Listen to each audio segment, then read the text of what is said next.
Levítico capítulo 27, el Señor habla con Moisés y le dice que habla con los hijos de Israel y diles que cuando alguien me haga un voto especial, el cálculo se hará según el número de personas que se hayan de redimir.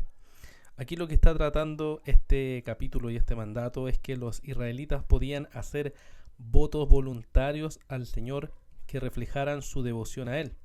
Y ellos podían hacer esos votos, pero también podían arrepentirse de esos votos. Y con eso se refiere rescatar, que va a usar a través de todo el capítulo.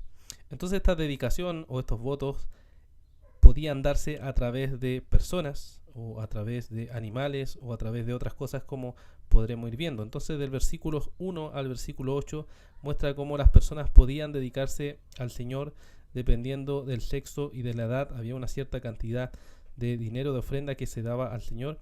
Incluso alguien entonces pobre también podía hacer esta dedicación al Señor y podía rescatarla, que es la frase que va a salir a través de todo el capítulo. Luego del versículo 9 al versículo 13 podemos ver los animales consagrados que se pueden entregar al Señor, y en este caso sí se podían entregar o consagrar animales inmundos, y estos animales inmundos podían rescatarse por una cierta cantidad de dinero. Del versículo 14 al versículo 25 nos encontramos también con que se podía dedicar las casas o también se podía dedicar la tierra al Señor, ¿cierto? El patrimonio familiar, dependiendo de las versiones, y ambos podían ser también rescatados.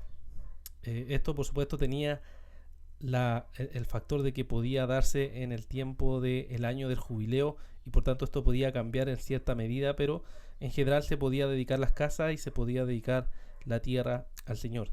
Y del verso 26 al verso 34 nos dice que hay cosas que no podían dedicarse al Señor. ¿Por qué? Porque esas cosas ya pertenecían al Señor. O sea, si había una persona que decía, bueno, voy a dedicarle mi animal primogénito al Señor, no tenía ningún sentido, porque eso ya le pertenecía al Señor. Los primogénitos de los animales eran del Señor, los diezmos de la tierra eran del Señor, los frutos de la tierra eran del Señor, y por tanto no tenían que dedicarse a Él porque ya estaban dedicados a Él. Entonces podemos ver que ahí la escritura señala eso, pero sí los animales que se podían presentar eran animales inmundos o otra especie de diezmo que se podían dar y también por tanto se podían rescatar. ¿Qué nos enseña, hermanos, estos capítulos o qué nos lleva a meditar? Nos lleva a meditar primero que debemos entregarnos voluntariamente al Señor. ¿Por qué? Por lo que el Señor ha hecho por nosotros. Pero lo que dediquemos al Señor debe ser bien pensado, ya que si nosotros dedicamos algo y después nos arrepentimos, debemos pagar el costo por ello, que es la idea que se puede ver a través de este capítulo. Quizás pensándolo con un ejemplo se puede ver más claro. Recuerda Hechos capítulo 5, en donde está el ejemplo de Ananías y Zafira, este matrimonio que quiso entregar algo, porque todos estaban entregando cosas y quiso entregar algo a Dios. Sin embargo, la motivación de ellos era una motivación pecaminosa. Era una motivación vil, era una motivación por la cual fueron juzgados y condenados por el Señor. Así que nosotros podemos dedicarnos o dedicar ciertas cosas al Señor, pero tenemos que pensar bien en lo que estamos haciendo, porque lo estamos haciendo delante del Señor, delante de Dios, y por tanto seremos juzgados por lo que hagamos delante de Dios. Pero a la vez también estamos obligados a dar al Señor.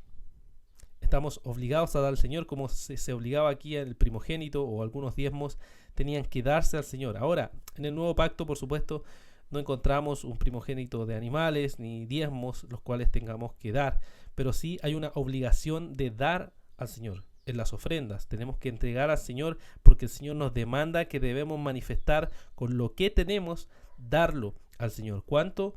Está en nuestro corazón, pero la obligación de hacerlo está, porque el Señor nos ha dado la vida, el Señor se ha entregado por nosotros, Él se ha entregado como un cordero santo y limpio por nosotros, y por tanto Dios demanda de nosotros y nos obliga a entregarnos completamente y a entregar todo lo que el Señor nos ha dado para su gloria y usarlo para el avance de su reino.